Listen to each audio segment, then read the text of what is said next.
我脑海中不断闪现着那些刺耳的声音。苏慕瑶，我爱的人是柳梦言，根本不是你这个恶毒的雌兽。你被流放是你咎由自取，我宁愿废掉一半异能，也要跟你解除关系。你就算是仗着家族权势抢了大家禁府又如何？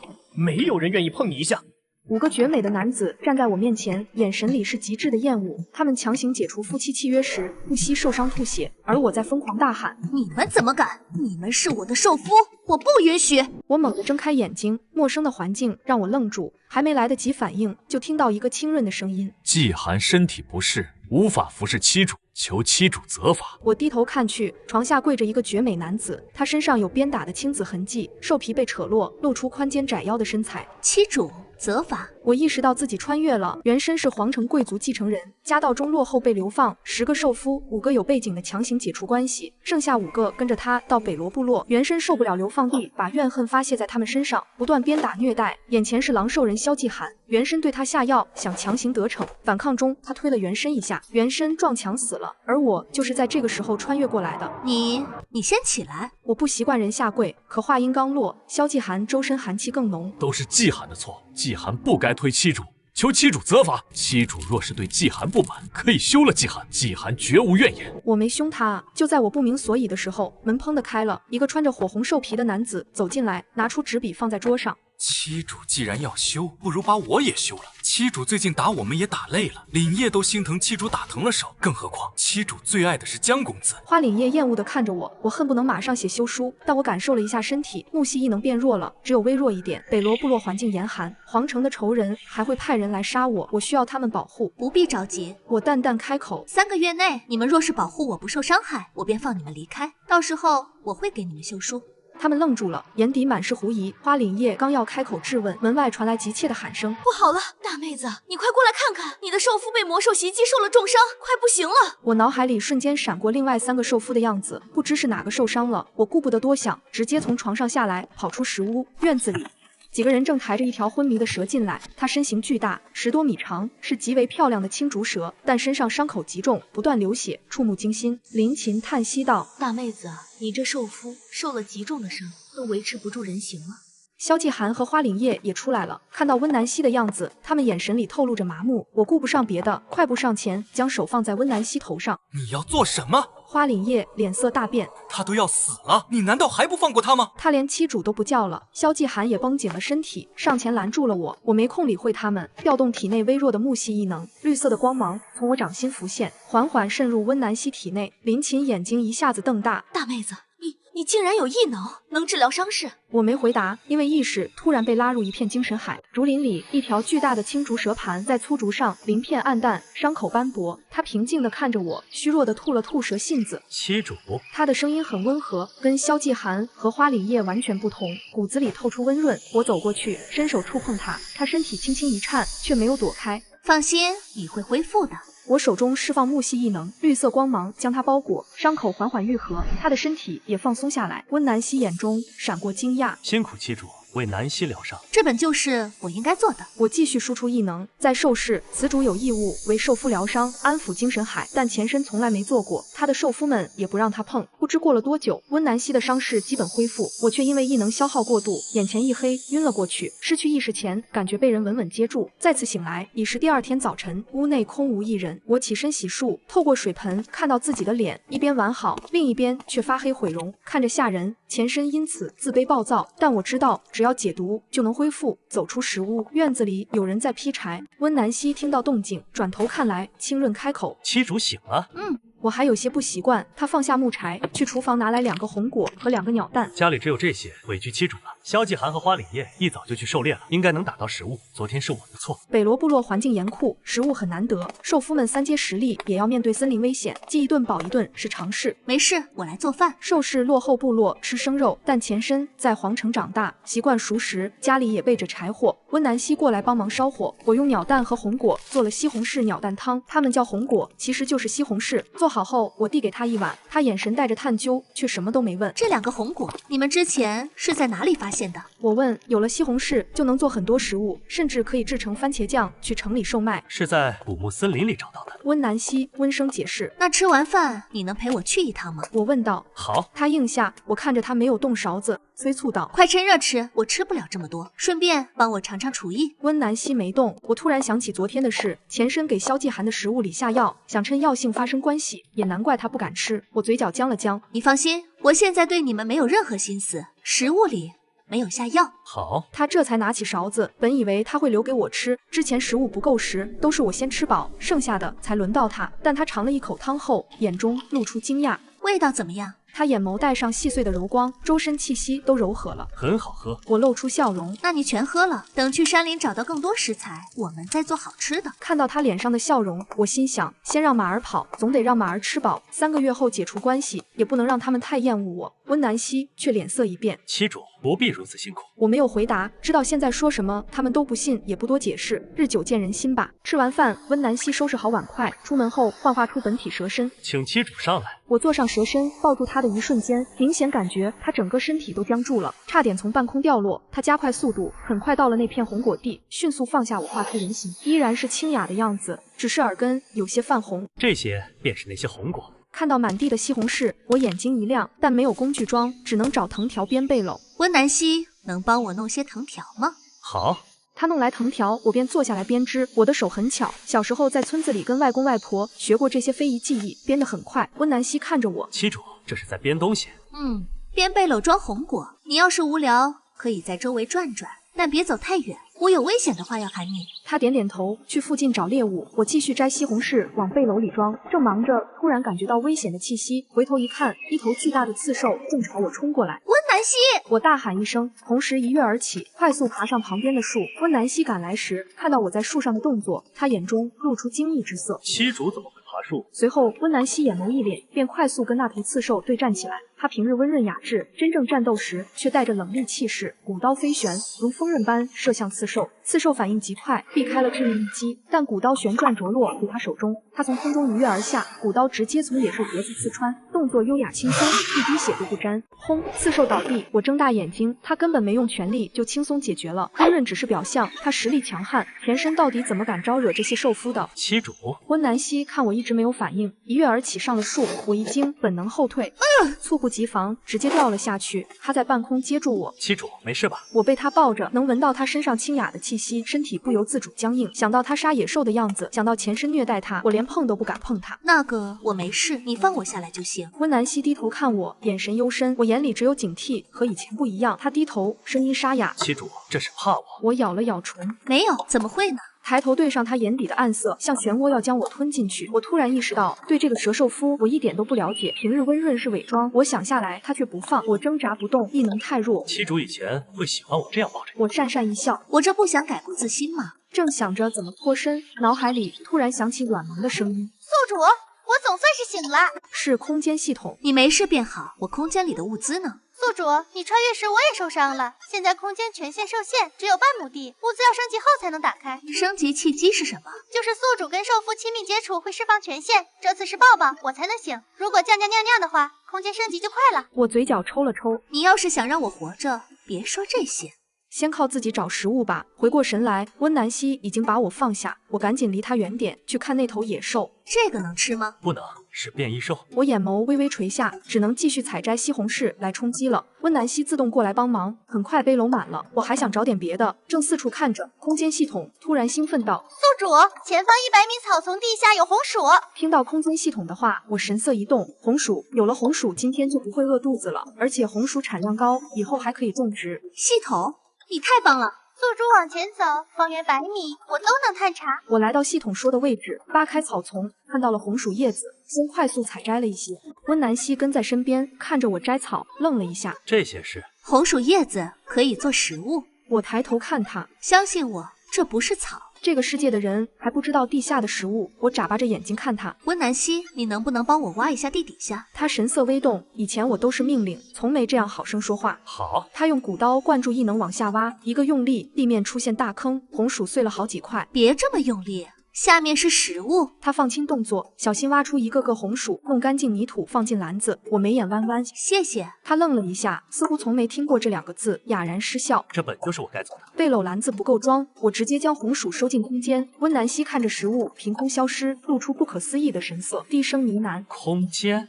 我也有空间异能。我没打算隐瞒，展现异能也能让他们有所忌惮，别总想着报复我。他心中显然掀起惊涛骇浪，治疗异能加空间，受试极少见。七主确实跟以前不一样了。我说了，我想改过自新，3个月后放你们自由。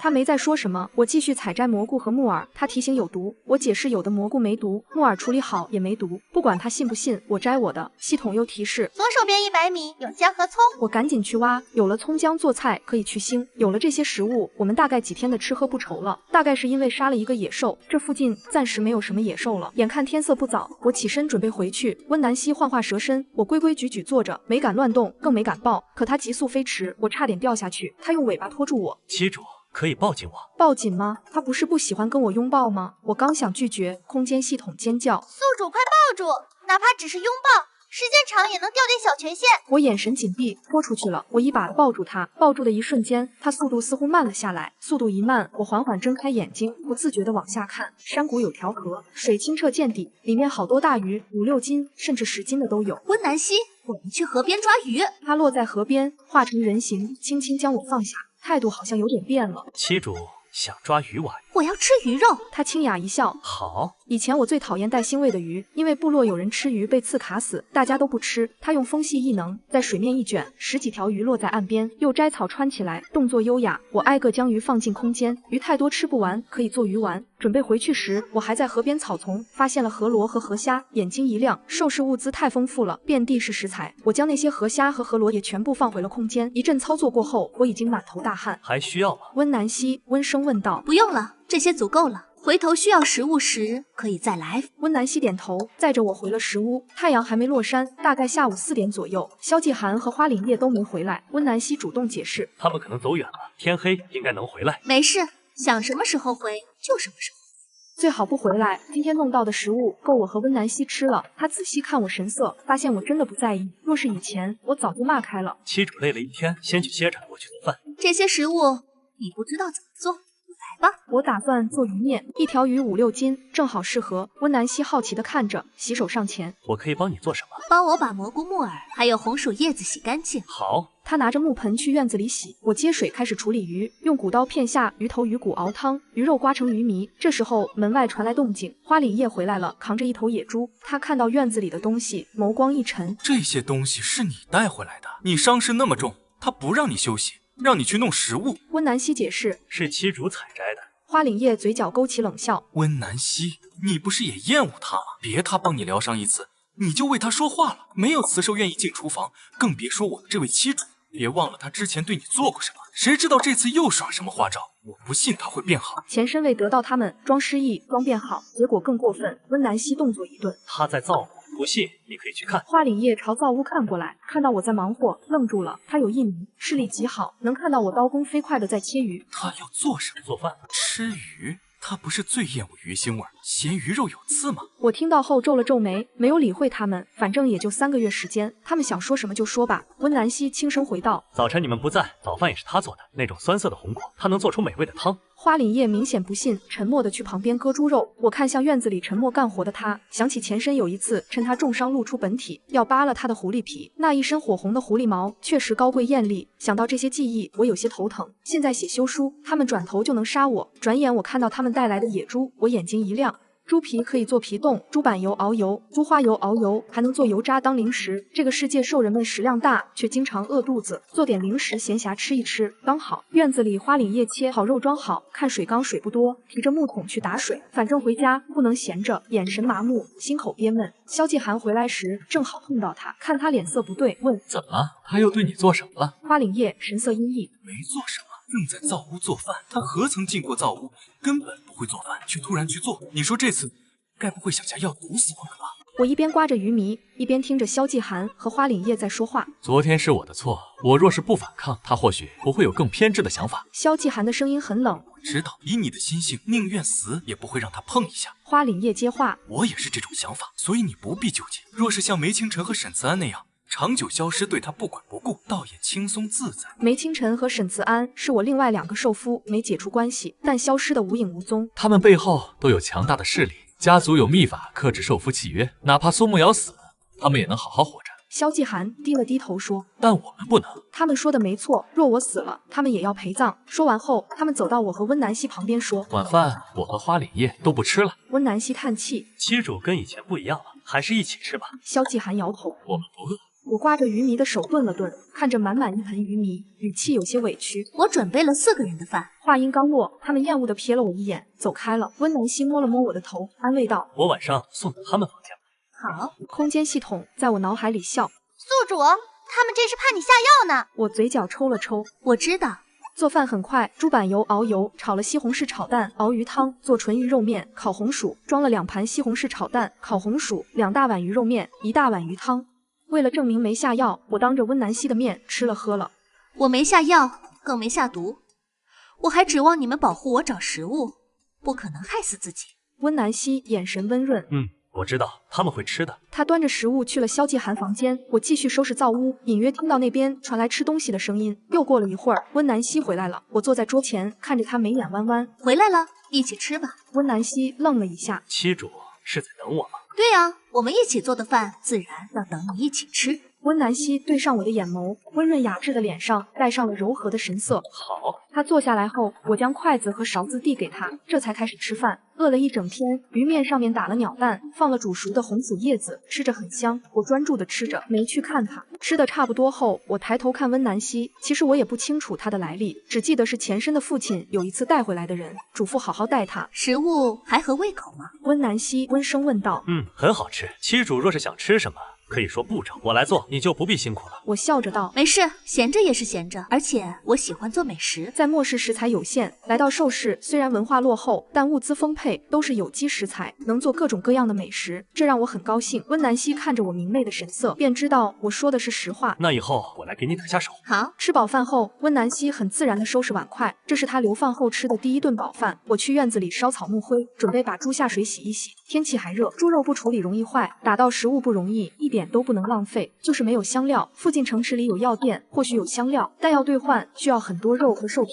那些香菇我打算晒干，磨成粉做调味料，木耳也晒干存起来。另一边，萧继寒和花凛叶吃饱后，看着空碗盘都沉默了。花凛叶道，若不是亲眼看到，我都不相信是他做的饭，竟然这么好吃。我以前在家族内都没吃过这样的美食。萧继寒低声道，按照规矩来说，应该是我们照顾他，不该他为我们做饭。花凛叶无奈道，是我们不想为他做饭吗？是他总是挑剔我们做的饭，辛辛苦苦做的食物，他一生气就掀桌子，宁愿都扔了也不让我们吃。今天太阳仿佛从西边出来了。花凛叶有种不真实感，狐疑道，温南希说他今天跟以前不一样了，难不成是真的？萧继寒清冷的眼中泛起一丝波动，似乎是他撞到墙上醒来后，眼神就变得不一样了。再看看吧，别中了他的圈套。花凛叶颓然道，也是，先收拾碗筷吧。他们从屋内出来时，看到坐在院子里忙活的我，都以为出现幻觉了。我没回头看，温南希收拾好灶屋出来，看到我走上前，轻声道，妻主需要做什么？来吧。现在没什么，就是把这些清洗干净就好。温南希看清盆里搓洗的东西时，神色一动。往常狩猎带回来的野兽，这些东西都被扔了，也没法吃。我耐心解释，这些其实也是好东西，用草木灰搓洗干净做好就能吃了。以后野兽的下水都可以留着。温南希，以后我不会让你们饿肚子的。温南希听到这句话，看着我认真的眼神，眉眼都变得温柔起来。我相信妻主，只是不让妻主饿着是我们的职责。可有需要我做的事情？那些红薯，我打算全部切成细块。我说道。好，我来做这些。我坐在一旁静静地看着，而此时萧继寒和花凛叶收拾完碗筷也过来帮忙了，3个人一起动手很快，切好的红薯放入锅中，大火熬煮，熬煮软烂后，我正好清洗好下水进屋，看到温南希在熬煮，萧继寒和花凛叶把红薯捣成泥，我微微诧异，没想到这2个人厌恶归厌恶，该干活还是干活的。我上前对温南希道，这样就可以了，先舀出来过滤一下。我找来纱布和木桶，温南希照做。现在有点烫，等冷却一下再捏纱布。萧继寒手指一动，一股寒气包裹住木桶和纱布，温度立马降下来。我惊呆了，转头用灼灼明亮的眼神看着他，差点忘了，萧继寒的异能是冰系异能，天然的冰箱。我想让他帮忙建个冰窖储存食物，但怕他拒绝，忍了忍没开口，眼神黯淡下去，转过头。萧继寒眉心微蹙，放低声音问：妻主，可是需要我做什么？我一愣，没想到他会主动问，他的声音依然清冷，但似乎没有昨天那种刺骨的寒意。我转头看他，确定他眼神平静，便开口道：你能帮我在院子角落挖一个冰窖吗？用来储存肉类食物，免得坏了浪费。在末世养成的习惯，我不喜欢浪费食材。萧季寒神色微变，低声道：好。他直接去院子里做冰窖去了，执行力这么强。花凛叶似乎不甘示弱，直接用异能往柴火上放火。他是火系异能，冬天最管用。我看着他，眼睛亮晶晶的。花凛叶发现我的目光只落在他异能上，根本没看他一眼，眼里带着些委屈。我以为他是在委屈自己，于是立马离开了他这里。走到温南希身边，教他过滤红薯叶，之后再把汁液放锅里熬煮。推算时间，明天晚上就能得到红薯淀粉，或许可以做红薯粉丝了。都忙活的差不多，我用烧好的水洗澡，洗完刚准备出来，却听到外面有响声。我脸色一变，赶忙从屋内出来，来到门口，便看到门外冒出很多怪兽，部落里的雄兽都在作战，是变异兽，比白天见过的更怪异。温南希、花凛叶和萧季寒正在对付他们，他们速度极快，异能变换为各种武器。小心！萧季寒身形一动，冰系异能化成的冰刃直接刺穿一个变异兽的头颅，黑血流出来。萧季寒直接用冰系异能将其冻住。这些变异兽似乎在朝我攻击，花凛叶放出火焰异能烧掉它们。桀桀诡异的叫声带着尖利的笑声。温南希身影极快，似乎能瞬移击杀一个个变异兽。很快，他们齐心将这些变异兽全部杀死。温南希第一时间来到我身边，仔细看着我。七主，没事吧？他担心我被吓着，但我神色平静，并没有吓到的样子。我只是被惊着，并没有害怕。我摇头道：我没事。萧季寒和花凛叶神色惊讶地看着我，前身只要听到变异兽的声音，就会躲进屋内发抖，而现在我却说没事，他们难免惊讶。我话音刚落，温南希轻叹一声，伸手温柔地给我理顺头发。没事便好，七主湿着头发出来，容易着凉，先回屋吧。他伸手将我抱起来，我完全猝不及防，条件反射地抱住他的脖子。萧季寒和花凛叶看到这一幕，都露出惊诧的神色。温南希看似温润，可并不是好说话的人，之前从没让前身碰过。空间系统在我脑海里激动大叫：宿主，让他多抱抱，抱紧点亲他，说不定能开启全线掉落物资。我要是那样做，他能把我甩出去。他主动抱你，说明不讨厌你。想想你空间里囤的那些物资。我确实心动，但不会主动往上凑，不过是他主动抱我，我多抱一会儿总可以吧。温南希将我抱进屋内，放在床上，我没松手。空间开点权限啊。温南希低头温柔看着我，是不是哪里不舒服？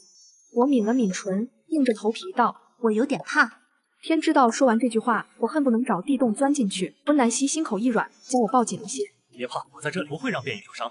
萧季寒和花凛叶进屋时，正好看到这一幕，他们目光落在我身上，神色复杂。就在这时候，空间系统激动道：宿主，空间放出了一些调味包，可以放开它了。我赶忙从温南希怀里出来，我没事了。我不敢看他，生怕他看出我只把他当工具。温南希温润一笑，七主头发还没擦干。他拿出干净的布要帮我擦。花凛叶犹豫了一下，上前道：我来吧。他手心释放出灼热的温度，烘干我的头发。我惊讶不已，这可比吹风机管用多了。更惊讶的是，花凛叶那么厌恶我，怎么会主动帮我？他靠近时，神色突然变得狐疑。他是狐兽，对气息感知敏锐。以前我身上气息阴暗冰冷，现在花凛叶差点没控制住异能，手指窜出一丝小火苗。小心！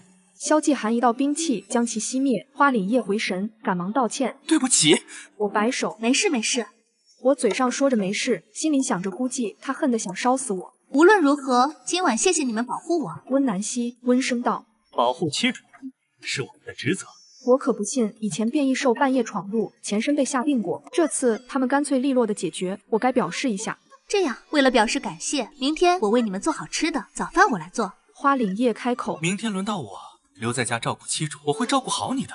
我想让温南希陪我，但又觉得不公平，狩猎确实危险。这些变异兽怎么回事？温南希解释：野兽被奇特黑气侵袭后，会变异成变异兽，实力会增强，习惯攻击兽人。平日只在山林活动，但月圆之夜会闯入部落攻击兽人。变异兽的肉有毒，不能吃。可知道是什么样的黑暗气息？温南希低声道：没人知道，越是北边寒冷的地方，变异兽越多，所以犯事的兽人都被流放到北罗部落。温南希解释了一番，我对变异兽有了了解。被流放到北罗部落，在兽皇城那些人眼中就是来送死的。气候严寒，变异兽多，食物短缺。等雪季到来时，变异兽不会出现，但没储存够食物和兽皮，一样会冻死饿死。眼下农历7月初，大概11月就进入雪季。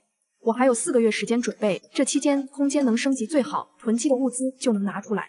但眼下还是要多准备食物。我消化了这些消息后道：“谢谢你们，我现在没事了，先休息了。你们也早点回去休息吧。”虽然我语调温和，但他们能看出我神色间的疏离。以前前身叫他们靠近，他们躲得远远的；如今他们对我有点改观，我却赶他们走。温南希给我掖好被角，那七主好好休息，我就在隔壁，有事随时唤我。我点了点头。等他们都离开，我立刻进了空间。空间系统机动献宝。宿主就是这些。空间田地上多了调味料，醋、黄豆酱、酱油，还有一包包香料。我眼睛一亮，有了这些就可以做很多美食了。猪下水可以用这些香料做卤味了。感受到我的高兴，空间系统也高兴。他指着堆放的红薯道：“宿主，这些红薯比之前囤积的大1倍。”确实，寿氏的葱姜红薯几乎都比末世大1倍。虽然大，但口感很甜，而且是没有农药的有机食材，柴火做出来格外香。把这些红薯先种空间里。我用意念种植，先用异能催芽，再种在空间田地里。做完一切后，我从空间出来，听到了门外似乎有窃窃声。我悄悄地走到门后，耳朵贴着门，萧继寒的声音先响起来：“你可是发现了什么？”花凛叶低声道：“我是九尾狐兽，对气息格外敏感。我能闻到七主身上的信息素，跟之前完全不一样。以前他的气息阴冷古怪，让人厌恶；如今干净温暖，如花香如阳光，让人想靠近。一个人的信息素，就算有细微变化，也不会彻底变成另一种。”话音刚落，三人沉默了起来。没一会儿，门外传来急切敲门声。大妹子在家吗？是隔壁林大姐。我快速起身，前身来到部落后行事张狂，跟部落众人关系都不好，只有隔壁林琴热情，一口一个大妹子叫着。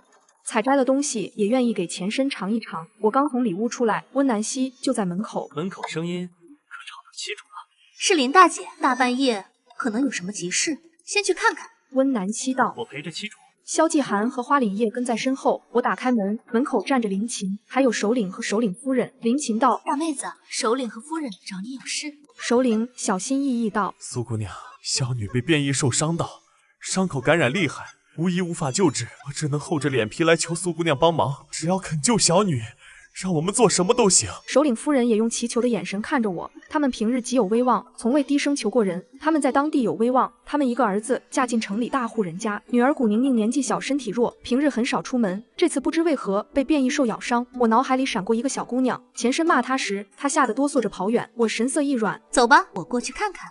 首领和首领夫人都愣住了，不敢相信我这么好说话。他们本来都准备好跪下求我了。首领夫人激动道：“太谢谢苏姑娘了，只要能治好宁宁，你就是我们的恩人。”我知道首领一言九鼎，有了这份恩情，以后在部落生活会方便很多。来到首领家，我看到一个12、13岁的小姑娘，圆圆的脸，圆圆的眼睛，瘦的皮包骨头。她腿上伤口冒着黑血，疼得默默哭。首领夫人上前：“宁宁，别怕，苏姑娘给你看看。”古宁宁看到我，本能的哆嗦了一下。我温柔道：“放心，没事的。”他看着我脸上的笑容，愣住神。我检查伤口，释放木系治疗异能，很快溃烂的伤口不再溃烂，黑气被去除，血变红了。首领夫妇惊呆了。他没事了，养几天伤口就愈合。他感染厉害，是因为体质虚弱。首领眼眶红了。不瞒苏姑娘，宁宁吃不进饭，吃了就吐，一到冬天就容易感染风寒。我给古宁宁把脉时，也看出她脾胃太弱，肉类不好消化，尤其生吃对脾胃不好。而且她总在屋内待着，不晒太阳，更体弱。肉类要切得细细的，用热水煮熟吃。太阳好的时候要多晒太阳。首领夫妇认真记着，极为感激。首领夫人拿出一袋金币，这是100同色金币，希望你别嫌弃。部落平日以物易物，金币是去城池护士用的。看到金币，我神色一动，能买很多东西。我毫不犹豫地收下了，临走时，首领夫人又给了些肉和玉米面。根据记忆，寿氏有玉米种植，但大家只是煮着吃或磨粉泡水，觉得辣嗓子不爱吃。部落储存玉米面只为过冬不饿肚子，但我知道这是好东西，明早可以煮玉米面汤，打点鸡蛋放上红薯，做玉米鸡蛋红薯羹。想到这里，我眼睛一亮，想了想说：“夫人，玉米面是好东西，古小姐脾胃虚弱，明早可以熬玉米面汤给她喝。”林夫人叹口气：“我用水泡过，她不爱喝，在锅里煮也不知怎么弄，不好吃。”听她说话就知道不会做饭。明早我煮好送来些吧。温南希、萧继寒和花凛叶都在院子里等着，他们听着我跟首领夫人游刃有余的说话，都感到惊奇。以前我一开口就很呛人，何曾这样温柔细声说过话？我要回去时，首领夫人依依不舍地拉着我的手。苏姑娘，有时间一定来家里玩啊！我笑着点头。好，我回家直接上床睡觉。天气热，晚上躺在兽皮上有些难受，还有蚊虫。我心想，白天要去山林找些驱虫的草药，再编点草席。第二天天蒙蒙亮我就醒了。我刚打开里屋门，就看到花岭叶在院子里，他狐狸眼勾起惊异的神色。以前前身都睡到日上三竿，他快速上前。亲主醒了。我愣了一下，你也起这么早？他把水盆、洗漱用品端到我身边，我不习惯这样。以后你们忙自己的就好，不用如此照顾我。花岭叶略带别扭道：“作为兽夫，这是我们应该做的事情。”我淡淡道：“你们如今只是我名义上的兽夫，3个月后自会离开，不必如此。”我不习惯被人伺候着，有种被监视的感觉。花岭叶听到这番话，心中涌上一股不舒服的感觉。那也有3个月，这3个月我们应该照顾你。我开口，其实你们不用勉强的，没有你们，我也能照顾好自己，饿不死。花岭叶心中一沉，明明他没有骂人，但听着这些话，心里却沉甸甸的。我认真道：“放心，我说到会做到。”说完，我自顾洗漱，一会儿还有很多事要忙。简单洗漱后，我准备做早饭，用昨晚空间冒出来的香料炖煮猪下水。花岭叶看着我忙碌的身影，瘦瘦小小的，像是被他们抛弃一样，看着惹人怜惜。我能帮忙做点什么？我转头看他神色认真，便开口道：“昨晚弄的红薯淀粉已经沉淀了，需要把上面的水倒掉，再加水搅拌，继续沉淀。”好。花岭叶应了一声，萧季寒和温南希也过来帮忙。他们起得早，刚刚花岭叶和我的对话都听清楚了。我这次好像真的准备解除关系，这让他们每个人脸上的表情露出狐疑。温南希没说什么，上前帮忙烧火；萧季寒去劈柴，周身冷冽清寒。我想到第一天穿越的场景，内心有点排斥，不太愿意跟他过多接触。不过他昨晚确实尽职尽责保护了我，我也说服自己，只需要再有3个月。昨晚睡了一晚，能感觉到异能增强了一些。炖煮猪下水时间长，要看火候。当锅盖冒着烟气，散发出浓郁香味时，温南希他们都露出惊异的神色，太香了！就连隔壁林琴还在睡觉，都被香味香醒了，睡梦里口水都要流出来。猪下水炖煮好后，我又用另一口锅做玉米鸡蛋羹，往木盆倒入玉米面粉，加井水搅拌均匀。拿碗打入鸟蛋，用空间调味料加醋去腥，待锅里水开，倒入玉米面粉搅拌，再倒入鸟蛋液。温南希看着我如此用玉米面做食物，微微一怔，脸上更加疑惑。我煮好后，用勺子舀出5大碗，放在桌子上，又把炖好的卤味舀到盆子里。好了，可以吃饭了。其实用馒头或大米就着卤肉最下饭，可惜这里没有。不过根据前身记忆，寿氏大陆有大米、小米，颗粒比末世大2、3倍。我去看温南希他们。3个人把灶口和院子打扫得干干净净，柴火劈好堆在角落，玉米淀粉也重新搅拌好静置着。我看到院子一角的冰窖，眼睛一亮。萧季寒低声道：“昨晚做好的，妻主觉得哪里不好，我再修整。”我蹲下，顺着台阶往下看，脚底一滑，差点摔倒。萧季寒伸手要护我，我想到他那么厌恶我，只能往另一边倒去，摔在地上。萧季寒手指颤了颤，我没注意他的异样，滑下台阶，看到冰窖里都是冰块，很满意。萧季寒，谢谢你，昨天没吃完的猪肉都可以储存在这里了。我仰头看他，眉眼带着真诚的笑意。妻主若是还需要做什么，请吩咐。我摆手，不用了，先吃早饭吧。我把1大碗玉米蛋羹放进篮子。你们先吃，我把这个送去给古宁宁，她身体虚弱，这个应该能喝进去。温南希起身，妻主先吃，我去吧。不用，我亲自跑一趟，顺便帮她看看身体。其实我想的是，若我调养好古宁宁的身体，部落知道我有堪比巫医的医术，我在部落的地位也会提升。离开这几个兽夫后，我也能好好生活。去首领家里的路上人少，大人们都自动避开我，只有几个兽崽在看着我喊：“丑八怪，又坏又丑的丑八怪！别说他，他会打人。”我听着这些话，沐浴着阳光，脸上带着笑容，毫不在意。我朝他们笑了笑，他们反而吓着一溜烟跑了。我被逗笑了，挺可爱的。那些兽崽能力弱，有的没完全化形，露出可爱的耳朵或兽身，毛茸茸的。首领家里，首领夫人看到我亲自送来玉米蛋羹，惊讶不已。这怎么好意思？夫人给宁宁尝尝，她脾胃虚弱，先喝点好消化的养一养。便说，我便给他把脉，被变异兽咬伤的地方完全好了。看着汤到他手里，我便起身要走时，古宁宁大胆扯住我衣袖，眨巴着眼睛，可怜兮兮的。我心一软，轻轻拍拍他。先尝尝玉米蛋羹，多喝点，多出门晒太阳，身体就会好起来。他听话的舀起来喝，喝了一口，眼睛亮晶晶的，好香。首领夫人惊呆了。木瑶姑娘，你是怎么做的？我以前给宁宁喝玉米面，她都能吐出来。我解释了做法，她恍然大悟。回家后，我看到温南希他们3个还站着等我。你们站着做什么？怎么没吃？花凛叶狐狸眼一勾，别有深意的看着我。妻主难道忘了？你规定了，你没吃饭的话我们不能吃。以前你剩下的食物我们才有资格吃，如今妻主让我们上桌吃饭，对我们好很多了，我们怎能先吃呢？花凛叶说话时，那双狐狸眼就那样定定地看着我，专注的仿佛天生含情，我差点沉浸在他眼神里。好在保持着冷静理智。啊，那是以前。我打哈哈道：“这不我答应你们以3个月为期限嘛，我就想着咱们先和平相处，3个月你们得到自由后也别找我麻烦，对不对？”温南希清俊的眉眼一动：“妻主放心，南希不会伤害如今妻主一丝一毫。”花凛叶也平和了许多，希望妻主一直这样，不要变成之前的样子。萧季寒沉默着没说话，我想了想道：“以前确实是我不对，我跟你们道歉，以后不会那样了。我知道你们可能不信，但日久见人心嘛，你们就先忍一忍，或许我还能提前跟你们解除契约关系。”温南希眼底带着温柔：“不怪你，别饿着肚子，先吃饭。”我把玉米蛋羹喝完，说：“吃完饭我也跟着去狩猎。”好，我陪着妻主。花凛叶眼尾一挑：“今天该我陪着妻主了，妻主想去哪里，凛叶就带你去哪里，可好？”他说话时尾音微扬，我都不敢对视他的眼神。其实我想跟温南希去，但感觉到他们之间暗戳戳的剑拔弩张，只能低头说：“那就按规矩来吧。”吃饭时每样食物都美味，那猪下水他们本来不想吃，闻了半天香味还是吃了。没有哪个雌兽愿意为兽夫下厨，光这一点就不该浪费。真正吃进嘴里，才知道有多美味。大家吃饭速度不由自主加快，还不断用探究的眼神看我。我低头默默吃，只露出个头顶。这顿饭吃的简直煎熬，总算吃饱了。我抬头看他们的碗和卤味盆都空了。你们是不是没吃饱？温南希温柔一笑：“吃饱了，妻主做的食物很好吃。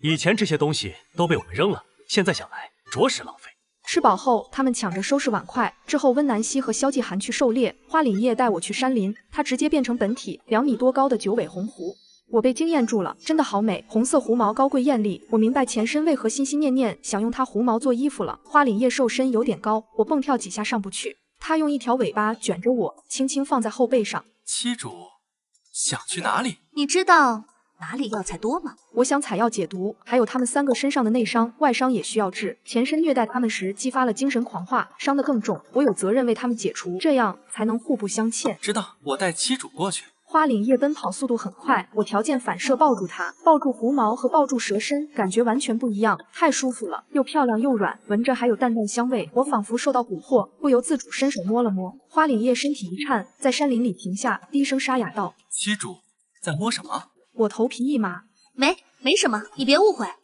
我就是不小心抓了一下狐毛。我不敢乱动了，手也不敢放在花凛叶的狐毛上，虽然手感真的很好，但我还想好好活着。花凛叶感觉到我不对劲，直接化身人形，一把将我抱住，轻轻放在地上。妻主，这是怎么了？他低头看我，声音放轻。我低着头看脚尖，小声解释：“我不是故意抓你狐毛的，就是你跑得快，我不抓着会掉下来。”我可不敢承认我摸了。花凛叶低头看我这个样子，声音更轻了：“没事，你想怎么抓就怎么抓。”我一愣，抬头对上他的眼眸，那里没有冷意，反而柔和。他没想在这里报复我，我松了口气。好。花凛叶再次化身兽身，用狐尾将我卷起，放在背上。刚要出发，我突然看到旁边一棵树。等一下，先放我下来。我跑过去，仔细一看，心跳都快了。这是小麦，麦秆比末世粗高，上面结满金黄色大颗粒。花凛叶走过来：“怎么了？”“这是食物，叫小麦。”我激动地跟他分享。花凛叶不太懂，但问：“妻主，可需要把这些采摘下来？”“整个割下来。”麦秆还能烧火编东西。收获小麦，我看花凛叶都顺眼多了，要不是他带路，我根本发现不了。回头可以做面食了。花凛叶快速帮忙割下麦秆，我直接收进空间。他愣了一下：“空间异能？”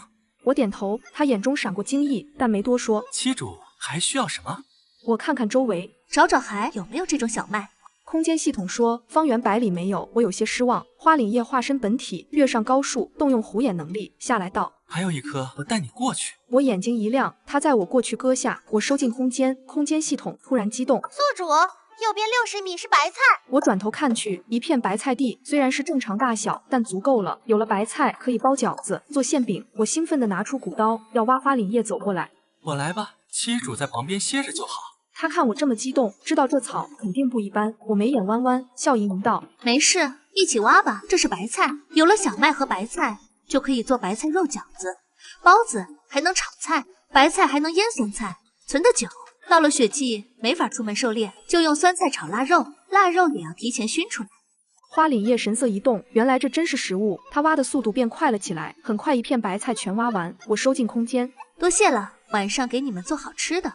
花凛叶眉眼一动，七主不必说谢，能吃到七主做的食物是我的荣幸。我没当真，这家伙太会魅惑人。接下来去有药材的地方吧。花凛叶化本体驮着我往山林深处走，1个小时后来到一片山谷，浓郁的药香气扑面而来，山谷里长满各种药材。花凛叶提醒，这里有些药材有毒，之前有野兽闯入当场中毒。我点头，放心，我有数。拿着古刀小心挖药材，尤其看到几味能解我身体毒素的关键药，解了毒，容貌就能恢复。挖着挖着，空气中突然传来阴冷的嘲讽笑声，我全身戒备起来，环顾四周，却什么都没发现。空间系统发现什么了吗？宿主什么都没发现，就是你脚边这药材有毒，别碰。我听到阴冷的声音，透着杀意。我凝神道，可能是前身在兽皇城那5个兽夫派人来杀我。空间系统紧张道，宿主，我有能量，可以保护你。没事，大不了用那种方式快速提升实力。强行吞噬周围植物气息，能提升异能，但身体承受不住会爆体或虚弱很久。系统急忙说道，这不是万不得已吗？空间系统宽慰，宿主别怕，9尾猴护兽夫在周围布的狐毛上有魂力，你有危险他会回来。我淡淡道，他们应该希望我死吧，我不期待他们回来保护我。话音刚落，空中传来尖锐笑声，一只尖嘴黑色巨鸟朝我俯冲攻击，第一道攻击被周身红色光芒挡了回去，是狐毛的力量屏障。花凛叶他真的没想让我死，巨鸟被挡回后再次俯冲，我运起异能，一手握古刀，一手开始吸收周围植物气息，气血翻涌。就在这时，一支火焰剑直直刺穿巨鸟，花凛叶落在我身前，9条尾巴将我笼罩其中，呈保护姿势。他真的回来了。他没多说什么，直接开战，空中又多了2只巨鸟，疯狂攻击。花凛叶一边保护我，一边弯弓射箭。其中一只巨鸟化成人形，尖锐道：“花凛叶，你身体中了火毒，强行动用法器跟我们战斗，精神海狂化暴乱，不死也惨。就为了保护这么个恶毒雌兽，不值。我们主人有克制兽夫契约的秘法，他死你们也不会死。你配合我们，主人就把秘法给你。”听到这番话，我脸色一变，手掌心快速吸收自然气息，强行提升异能需要时间，我不能将安危记在别人身上。花凛叶妖冶一笑，他是我的妻主，我绝不允许任何人伤害他。他强行拉动手中的法器，调动异能力量，我在他身后都能感觉到炽热的火焰气息将他包裹。咻咻箭矢直射3只巨鸟，其中一只突然改变方向，射中说话那只。噗！他不敢置信地看着花凛叶，你这是在找死！他瞪大眼睛，从空中坠落，被火焰烧灭。另外2只也死了。花凛叶回头看我，仔细检查，有没有受伤？哪里不舒服？我摇头，我没事。却看到他狐狸眼泛着赤红色，身体发抖，嘴角溢出血迹。花凛叶，你怎么了？他几乎维持不住人形，全身变成兽身，倒在地上。别靠近我，我会伤害到你。你快跑！我看着这样的他，心中触动。他不顾自己安危救我，我不能不管。我不跑，也不会走。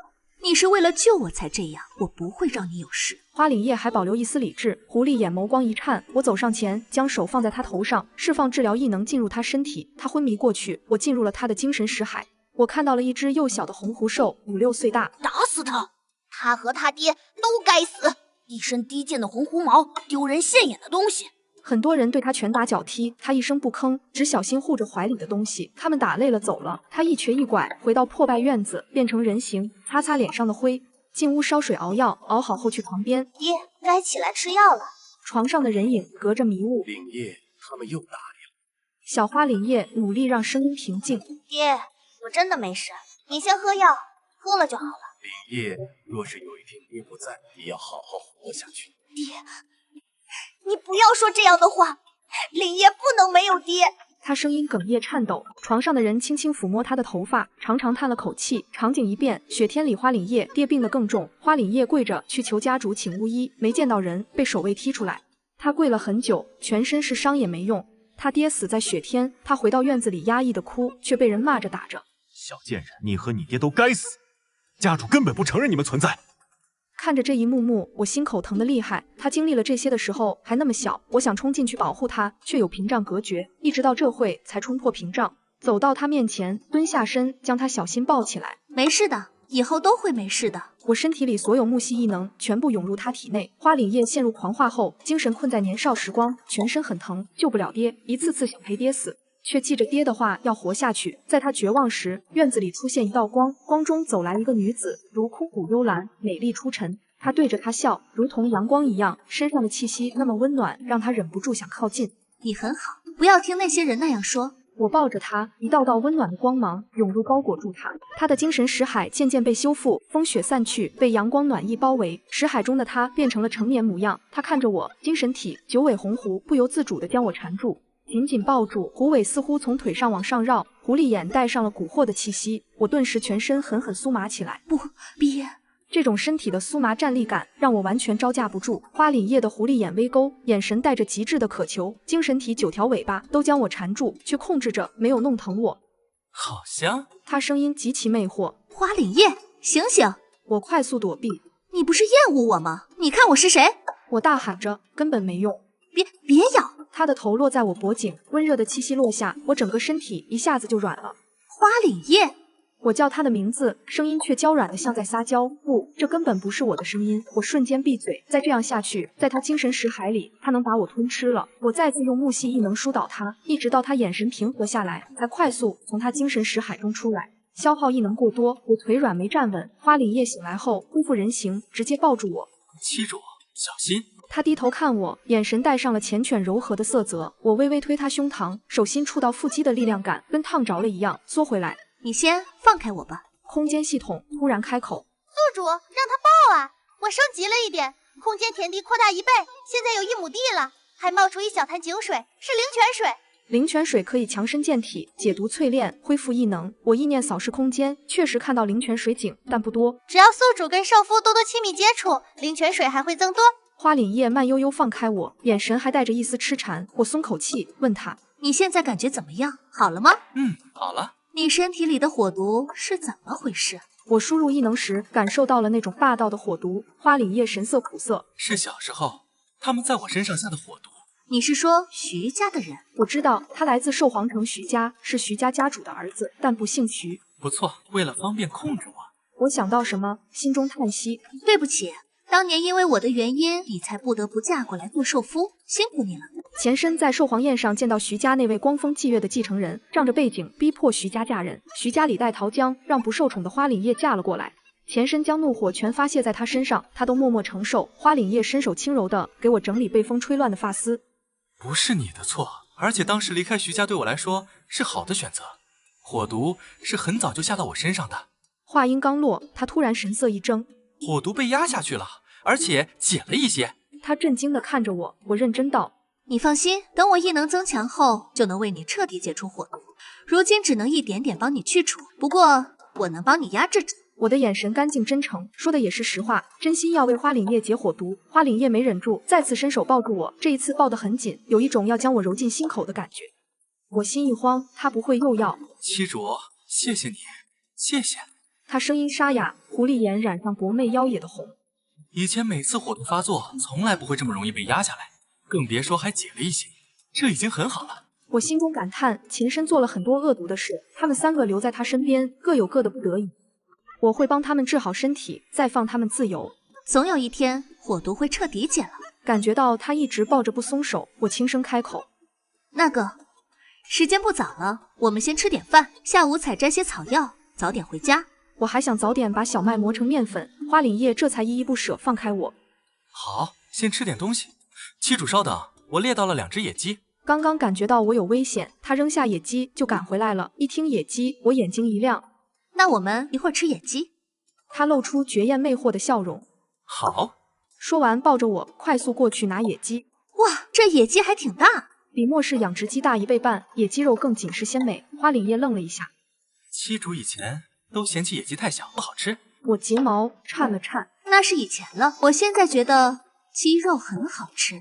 他眼神温柔。七主喜欢吃的话，以后我经常猎杀野鸡回来给你吃。大家一起吃，以后你们猎杀回来的野物，我都给你们做成美食。看了看周围，你是在这周围抓的吗？那这附近或许有鸡蛋。如果能孵出小鸡，就可以在院子里养一些。花凛叶道：我找找看。我们一起找，转了一圈，空间系统突然激动。宿主，往前走100米，树下草丛中有野鸡蛋。我快速过去，果然在草丛里发现了野鸡蛋。花岭叶神色一动，还真有野鸡蛋。我眉眼弯弯，竟然有15个。仔细观察，这些都可以孵小鸡。先把这些带回去，在家里用这些鸡蛋孵化出小鸡。我解释，只要温度足够，就可以用鸡蛋孵出小鸡来。小新将鸡蛋放进空间，我和花岭叶找了个溪水边，准备处理野鸡。他主动接过来，我来吧，妻主在旁边等一会儿就好。他动作格外利落。处理好后，我开口道：“我们做叫花鸡吃。”从空间拿出昨天采摘的蘑菇、葱姜，放进鸡肚子里，抹上调味料，用荷叶包起来，外面糊上一层泥巴。花岭叶第一次看到这种做法，觉得很稀奇。照着我说的去做，弄好后，他用火系异能烤食物，烤着的时候，浓郁的香味散发出来。他本来习惯中午不吃饭，现在食欲都被勾出来了。烤好后，花岭叶按照我说的，先把泥巴弄开。鸡肉还很烫，我闻着香味，肚子饿得很，眼巴巴地看着叫花鸡。花岭叶看着我，眼神温柔，放轻声音：“一会儿就好。”他顾不得烫，用小刀切开肉放在荷叶上，用异能控制好温度，包着递给我。温度正好，可以吃了。花岭叶如今看着我，眼中都带着缱绻温柔的神色，吃饭都细心的照顾我。我接过来咬了一口，顿时口齿弥香，好吃。纯天然食材就是美味，还带着荷叶香气。花岭叶更专注的切鸡肉，一块块方便我吃。我吃了几口，看他，你也吃啊？没事，我不饿，妻主先吃。他担心2只鸡不够我吃，一起吃，我吃不了太多，浪费了。烤了2只呢。花岭叶低头看我时，眼神幽深。我抬头对上他潋滟的狐狸眼，怎么了？我脸上有什么吗？我用手摸摸脸，又伸舌头卷了下唇瓣，没什么啊。他眼眸一暗，喉结轻滚，没什么，别动。然后伸出修长的手指，轻柔为我擦去嘴角的鸡肉碎，指腹擦过唇瓣，酥麻感一下子传到心间，我心跳漏了一拍。他喉结动了动，嗓音压抑，这样就好了。手指有些舍不得收回，我定了定心神，他只是因为火毒才对我好，本身还是厌恶我的。这样一想，刚刚泛起涟漪的心瞬间平静。你也快吃吧，一天只吃2顿饭，没什么力气的。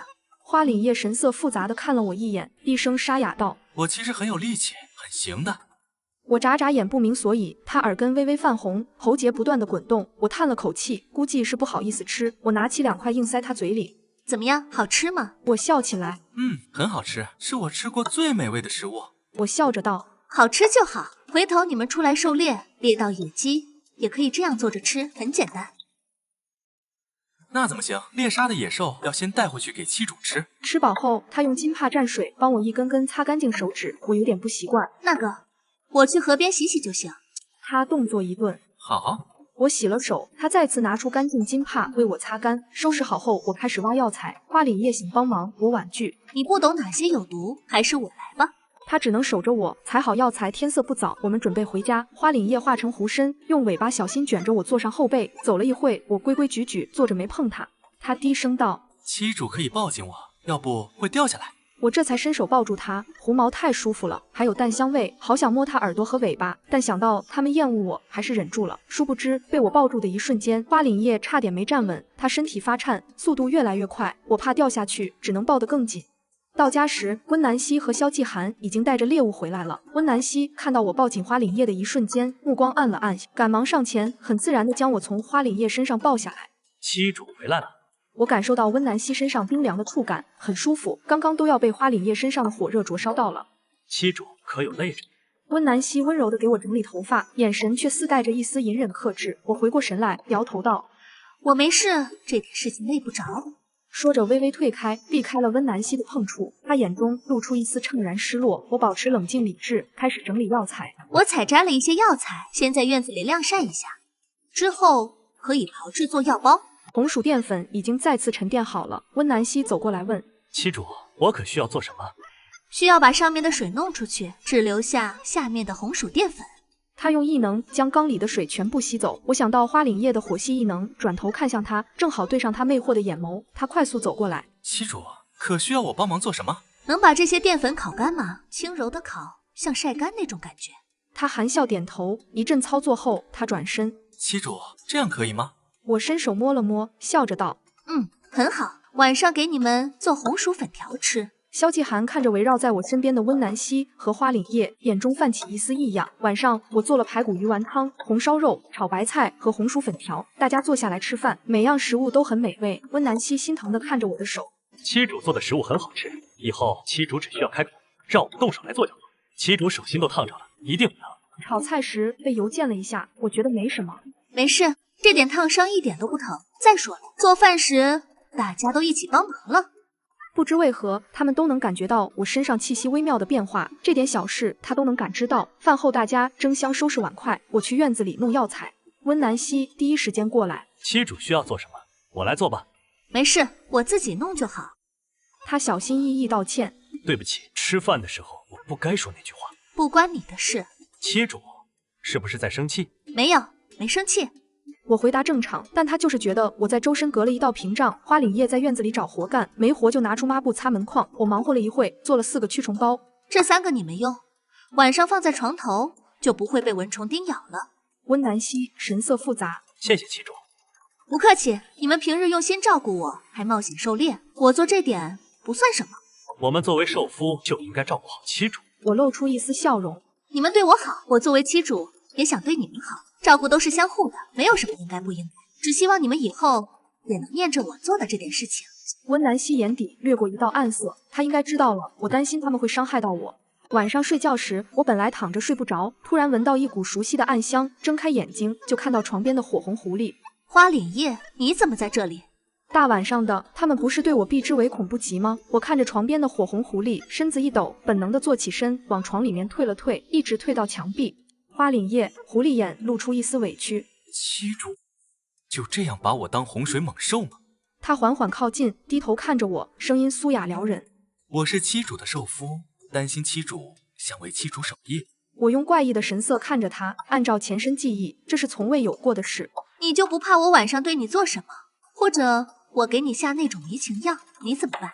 本以为会吓着他，哪想到他狐狸眼却带上了期待。他靠近我，苏雅撩人道：“其实妻主不用下药，我都可以是妻主的人。”我震惊的瞪大眼睛，赶忙拿起旁边的兽皮将自己裹住。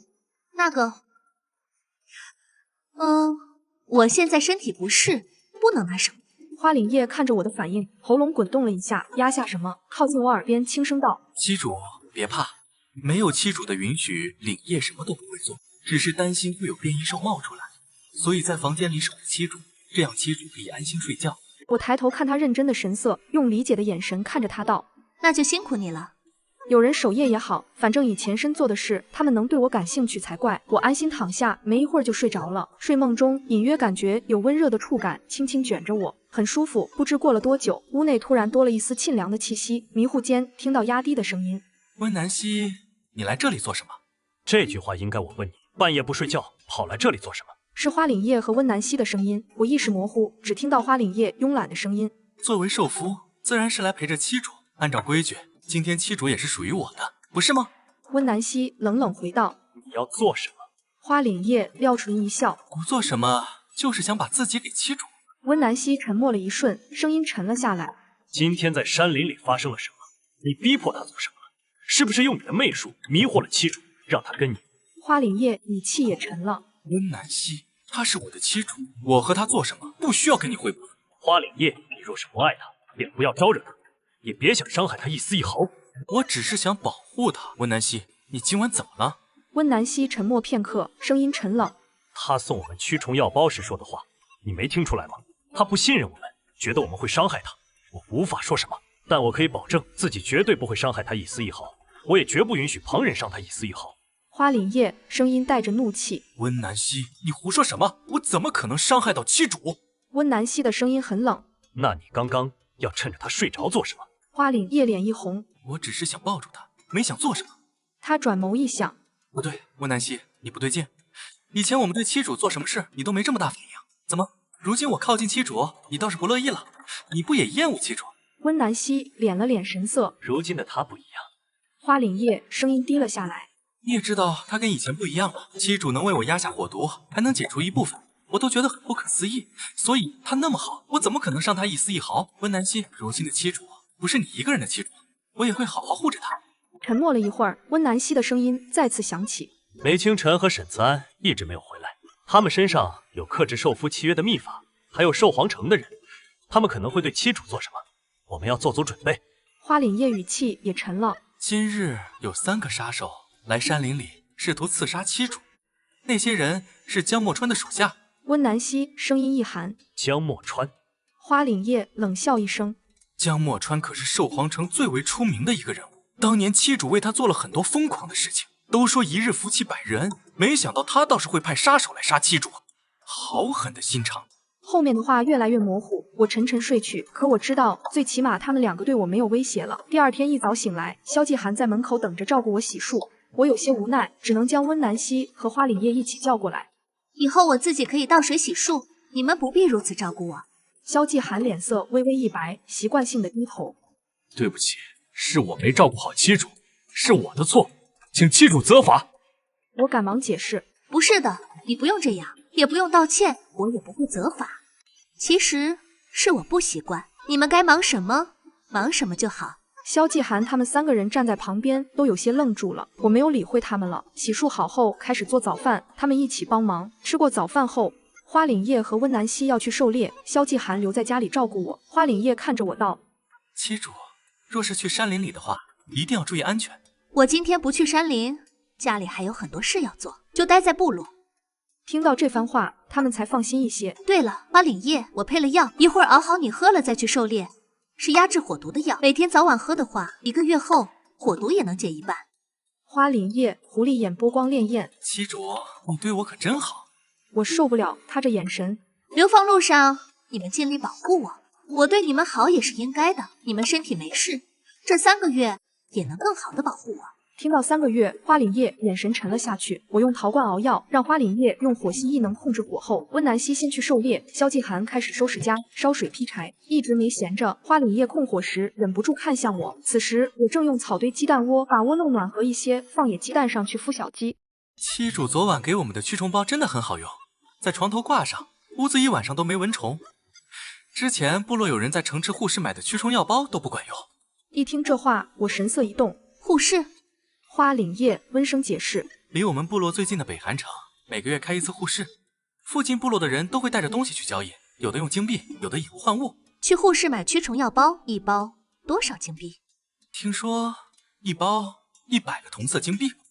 我神色一变，100个，1斤野兽肉才20个同色金币。花凛夜点头。药材价格比较贵，1小盒止血药都需要500同色金币。我眼睛一亮，那我是不是可以做驱虫药包和止血药包去护士售卖，赚了金币就能多买日用品、陶罐、盐，还能找铁匠打造铁锅。最近一次护士是什么时候？还有半个月。我心中就有数了，这半个月可以准备很多东西。护士的时候是不是还有卖食物的？各部落兽人去护士大多待一整天，护士就有卖食物的。城池里的兽人也会来逛，因为护士时东西种类最多也最便宜。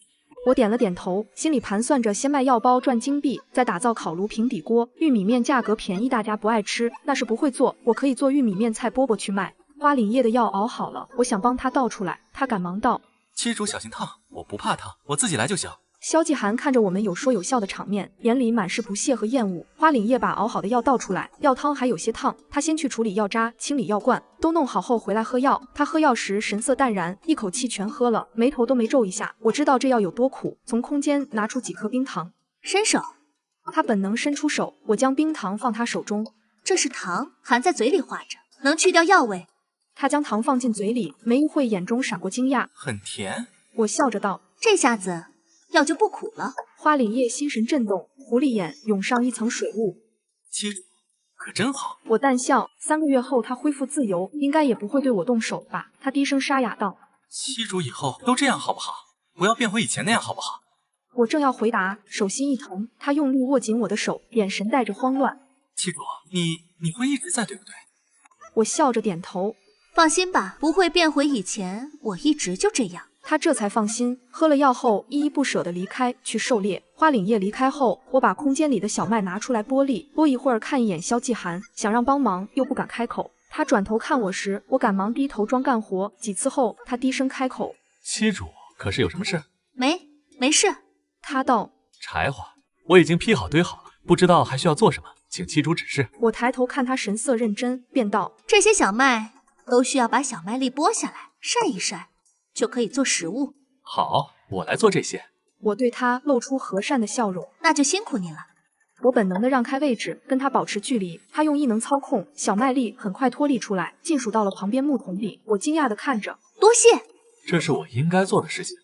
我把小麦粒倒出来晒太阳，正想着下午可以去磨坊磨面粉，晚上做面食吃。门口突然传来一声沁冷的声音，我抬头看去，站着一个风华绝代的墨衣男子梅清晨。我脸色一变，通过前身记忆知道这个梅清晨，幽冥黑豹兽，梅氏家族继承人，前身惊为天人，闹绝时也要得到他。空间系统紧张道：宿主小心，前身把梅清晨的本命剑扔进了死亡悬崖，他这次回来一定想杀了你。我嘴角抽了抽，前身真能作死。梅清晨极致的厌恶的眼神看着我，周身黑雾笼罩，威压摄人。他拿出一把剑，剑身破败腐朽，被黑气侵袭。想必这把剑七主一定不陌生吧？我被吓得嘴角抽动。看样子七主都记着呢，那我们的旧账也一起算一算。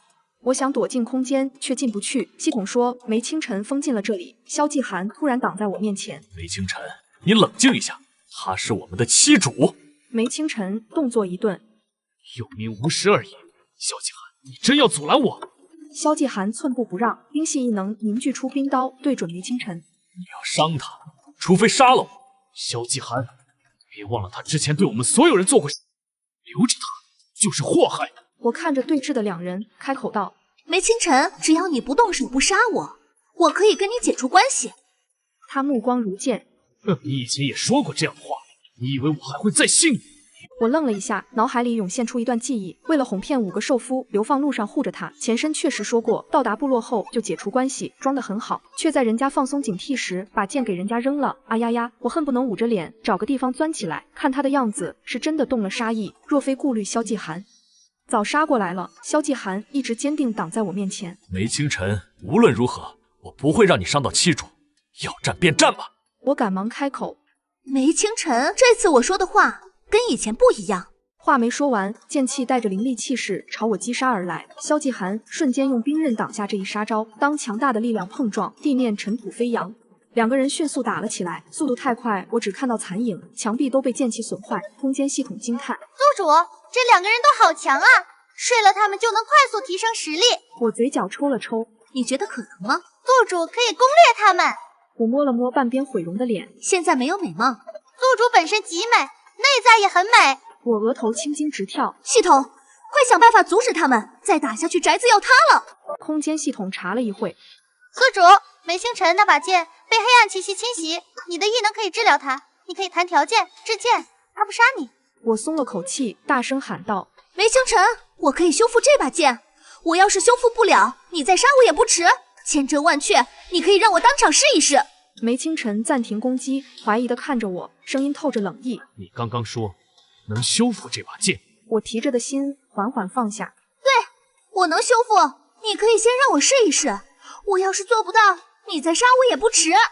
梅清晨根本不信我，但这把剑是他的本命剑，对他极为重要。他九死一生找回来，找了无数办法都无法修复。他不信我这个有名的草包废物能修复。萧继寒也看向我。梅清晨，你可以让七主试一下。梅清晨嘲讽道：萧继寒，这才多长时间没见，你就开始护着他说话？苏沐瑶，你倒是挺有手艺。他看着手中散发黑暗气息的破败之剑，咬牙道：好，我就让你试一试，我倒要看看你会耍什么花招。哪怕有一丝可能，他都要试。他走向我，萧继寒一直站在我身侧戒备着。梅清晨在距离我安全的位置站定，将剑放在我面前。你试吧。我其实恨不能离梅清晨远一些。萧继寒敏锐地察觉到了，伸手一挡，直接将那股气势隔绝。我松了口气，低声讲条件：我要是能修复，你不能再对我动手，不能杀我。当然，我也答应3个月后给你们自由，放你们离开。梅清晨盯着我脸上的细微表情，露出一丝疑惑，冷声道：好，你若是修复不了，我便杀了你。萧继寒低头轻声道：别怕，不会有事的。我感激地看着他。萧继寒，谢谢你，我要活着，晚上给你做好吃的。梅清晨笑了一声，太阳还真是西边出来了，为了保命，还真能伪装。我定了定心神，将注意力放在这把剑上。靠近时，我仿佛能感觉到剑在悲鸣。我伸手释放木系异能，绿色光芒覆盖剑身，黑暗气息开始消散。梅清晨神色凝重起来，我全神贯注地将异能全部注入，精神仿佛进入剑灵的精神海，黑雾散开，剑灵不再悲鸣。就在那模糊的身影要转过身时，我异能耗尽，一口血吐了出来，身形一晃就要倒下。萧继寒急急忙忙伸手将我抱住。七主，我带你去看巫医。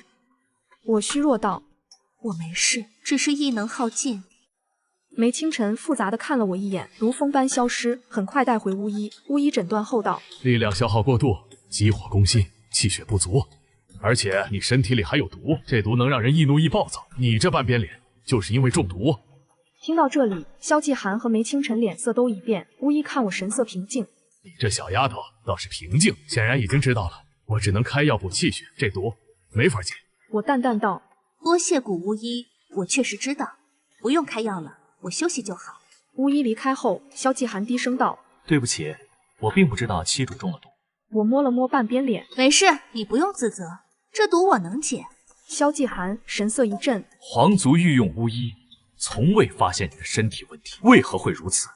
我淡淡一笑：“大概算功高盖主吧。皇族忌惮我苏家权力，若是我死了，苏家的一切都可归于皇族。”他神色复杂地看着我，沉默片刻道：“那毒能让人易怒易冲动，所以七主之前做的事情是因为中了毒吗？”不过我先回答他的问题：“不全是，对不起，以前都是我的错，我不该那样对你们，你们也是受我连累才跟着流放到这里。那些不好的行为我都会改，这3个月内我会好好待你们。”被萧继寒抱着，木系异能恢复了一些，认真看着怀里的我，眼中清澈真诚。他放轻声音：“我也会护好七主。”而此刻，我空间多出一个盒子，梅清晨正看着自己的剑，发现修复了一半，黑气已消散。他神色复杂的看过来，听到我说这些话，神色一变。我开口道：“梅清晨，这把剑只修复了一半，等我恢复些异能，再为你修复。”他看着我苍白的神色，低声道：“我说话算话，不会再对你动手。”我松了口气，露出笑容。无论如何，以前把你的剑扔到死亡谷是我不对，我跟你道歉。我看向萧继寒：“你们先去忙吧，我先睡一觉。”萧继寒轻声道：“好，你睡吧，我就在旁边。”我点头躺下，先进空间看那个盒子。这是什么？这是你跟萧继寒拥抱获得的空间奖励，是玄灵铁，锻造法器的至宝。梅清晨那把剑需要这个才能完全修复，有了它，他更不能对你怎么样了。我听着解释便明白了，这玄灵铁出现的正是时候。不过宿主别一下子拿出来，会引起轰动。我知道分寸，跟空间系统说了一会话才睡去。半下午醒来时，神清气爽，木系异能恢复了一半，打开屋门，萧继寒静静守在门口。你一直守着吗？七主身体好些了吗？好多了。我看了看院子，梅清晨依旧是一脸防备的站在院子中央。就在这时候，温南希和花凛叶一同踏进院子，眼里顿时带着怒气。你怎么在这里？